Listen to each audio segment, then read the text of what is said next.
Hi friends, share বাজার রহস্য চ্যানেলে আপনাদের স্বাগত। আশা করি আপনারা ভালো আছেন এবং সুস্থ আছেন। ফ্রেন্ডস, নিফটি কন্টিনিউয়াস 4 দিন কিন্তু হেভি র্যালি দিচ্ছে এবং নিফটি বেশ কিছুটা ইউফোরিক স্টেজে আছে।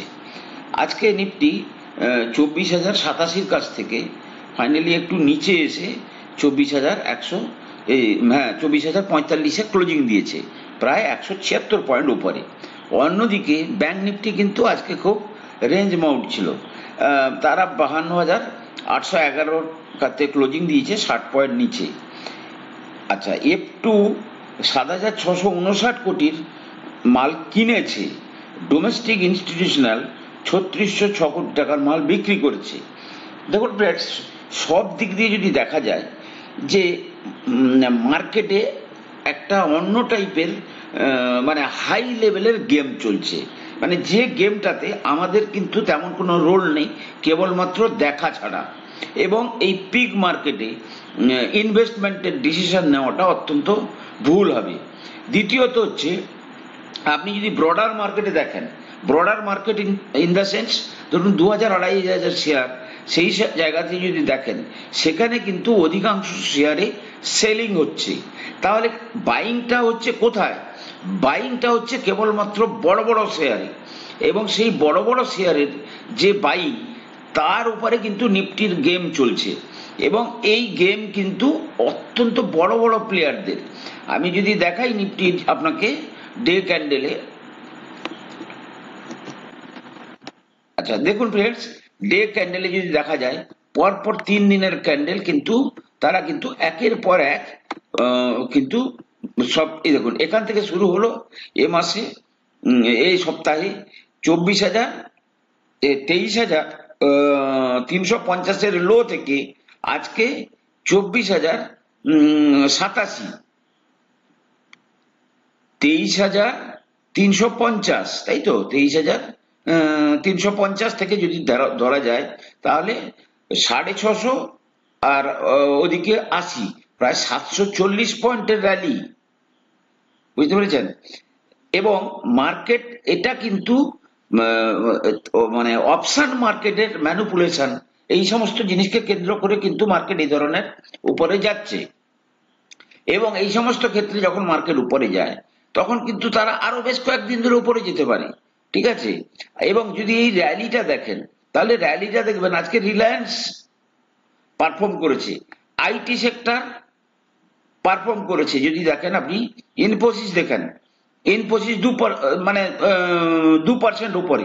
সুতরাং এই র্যালিতে বসে বসে দেখা ছাড়া আমাদের তেমন ভাবে কেনাকাটা করার মতো তেমন কোনো পজিশন নেই। এই মার্কেটে কেনাটা অত্যন্ত ভুল হয়ে যাবে। কারণ কি, যে মার্কেট ওঠে সে মার্কেট নিচেও আসবে। আমাদের কিন্তু এই যে পেশেন্সটা আমাদেরকে কিন্তু দেখাতে হবে।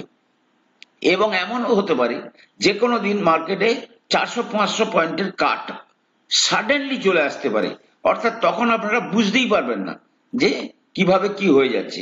সুতরাং আমাদেরকে কিন্তু অত্যন্ত সতর্ক হয়েই কিন্তু মার্কেটে থাকতে হবে।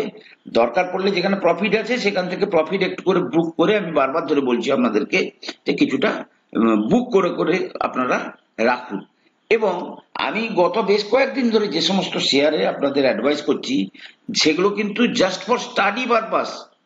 আপনারা সেই শেয়ারগুলো অত্যন্ত মূল্যবান শেয়ার, কিন্তু মার্কেট নিচে এলে সব শেয়ারই নিচে আসবে, অধিকাংশ শেয়ারই। তখন যাতে আপনারা ধরুন আজ থেকে ধরুন যখন পাচ্ছেন 10%, 15%, 20% নিচে যখন পাবেন, তখন আপনারা এই সমস্ত মূল্যবান শেয়ারগুলোতে ইনভেস্ট করার কথা ভাবলে আপনারা কিন্তু অনেক বেশি উপকৃত হবেন। ফাইনালি মার্কেট ওপরে যাবে, কিন্তু মার্কেট 2-3 দিনের জন্য, আজকে যদি দেখেন যে ভোটের রেজাল্ট যেদিন বেরোয় সেদিন মার্কেট কোথায় চলে এসেছিল? সেদিন মার্কেট চলে এসেছিল, লো হয়েছিল 21,281।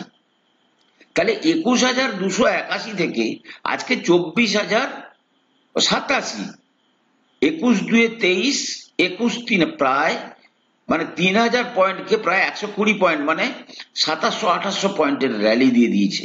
সুতরাং 1700-1800 পয়েন্টের র্যালি দিয়েছে, মানে মার্কেট কিন্তু মানে কারেকশন দেবে, ওয়েট করতে হবে। এই মার্কেটে কিন্তু ইমপেশেন্ট যারা অধৈর্যবান তাদের থেকে কিন্তু ধৈর্যবানের দিকে মার্কেটে পয়সা চলে যায়। কিছু কিছু শেয়ারে দেখবেন দীর্ঘদিন ধরে হোল্ড করে আছেন, একদিনে 20%, দুদিনে 40% উঠে যাচ্ছে। সুতরাং যারা ধরে রেখেছিল তারাই তো সেই প্রফিটটা পাবে। সুতরাং বি কেয়ারফুল, মার্কেটে কিন্তু এখন ইনভেস্টমেন্ট করার জায়গা না। আমি একটা ছোট্ট শেয়ার নিয়ে আজকে, খুব ভালো একটা ইনফ্রাস্ট্রাকচার কোম্পানি, এই কোম্পানিটার ব্যাপারে কিন্তু আপনারা জেনে রাখুন, কিন্তু কারেকশনে পাবেন, কারেকশনের লেভেলটাও আমি বলে দেবো।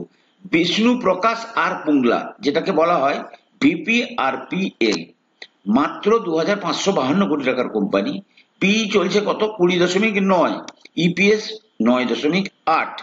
কি করে এরা, কিন্তু ইনফ্রাস্ট্রাকচার যত সমস্ত মানে গভর্নমেন্টের, মানে central government as well as state গভর্নমেন্টের যত ইনফ্রাস্ট্রাকচার প্রজেক্ট আছে, বা যে সমস্ত অটোনোমাস বডি আছে তাদের যে সমস্ত প্রজেক্টস আছে, প্রাইভেটদের প্রায় 9টা স্টেট এবং একটা ইউনিয়ন টেরিটরি মিলে কিন্তু এদের বিজনেসটা চলছে। সবচেয়ে বড় জিনিস হচ্ছে এদের কিন্তু স্ট্রং অর্ডার বুক আছে। যে অর্ডার বুকটা ধরুন প্রায় 4717 কোটির অর্ডার বুক আছে কবে পর্যন্ত, মানে এই যে 2024-এর মার্চ ছিল, সেই মার্চে 4717 কোটির অর্ডার বুক।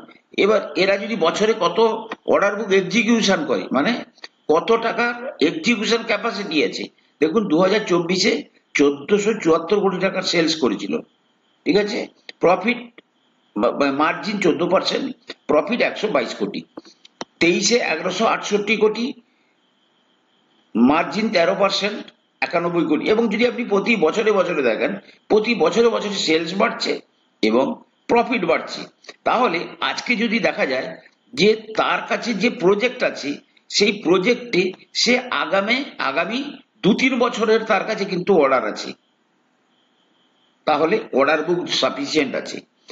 এবারে সবচেয়ে বড় জিনিস হচ্ছে কি, কোম্পানি তার মধ্যে যে কম্পিটেন্সি আছে, লার্জ ভ্যালু প্রজেক্ট এবং successful secure project in Uttarakhand, Uttar Pradesh এবং মধ্যপ্রদেশ, ঠিক আছে। তাহলে অর্ডার বুক কোম্পানির ভালো আছে, এবং কোম্পানি বলছে যে আমার যে অর্ডার বুক, যাতে আমার যে এক্সিকিউশন তার 3 গুণ হয়।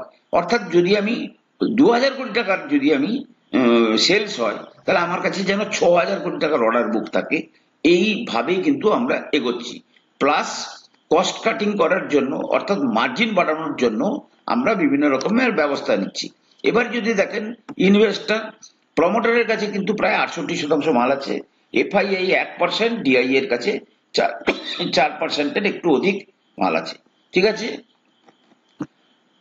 125 কোটির ইকুইটি, লোন কত আছে নাকি রিজার্ভ দেখুন 596 কোটি, 396 কোটির লোন আছে, ম্যানেজেবল লোন আছে। আর ইনফ্রাস্ট্রাকচার প্রজেক্ট মানে এখানে কিন্তু একটু টাকা পয়সা ভালো লাগে, ঠিক আছে।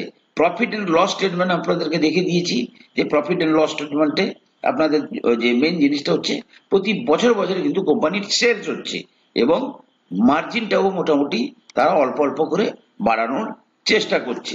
তাহলে মানে ফান্ডামেন্টাল পয়েন্ট অফ ভিউতে কিন্তু কোম্পানিটা ঠিক আছে।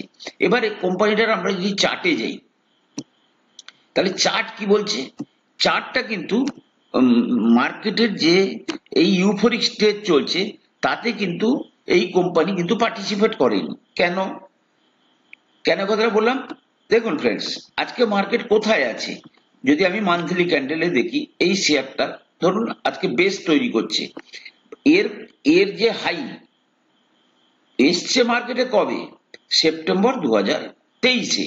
তাহলে সেখান থেকে পরপর 4 মাস কিন্তু সে র্যালি দিয়েছে এবং সে হাই করেছে কবে না ডিসেম্বর 2023-এ। হাই কত, 242। তারপর থেকে দেখুন 1 2 3 4 5 6 মাস কিন্তু সে কনসলিডেট করছে। অর্থাৎ প্রেজেন্ট মার্কেটের যে র্যালি চলছে, সেই র্যালিতে কিন্তু এ পার্টিসিপেট করেনি, এ কিন্তু তার বিজনেস পয়েন্ট অফ ভিউটাকে ঠিকঠাক করছে। দ্বিতীয়ত যদি দেখেন এই মান্থলি ভলিউম যদি বলি, মান্থলি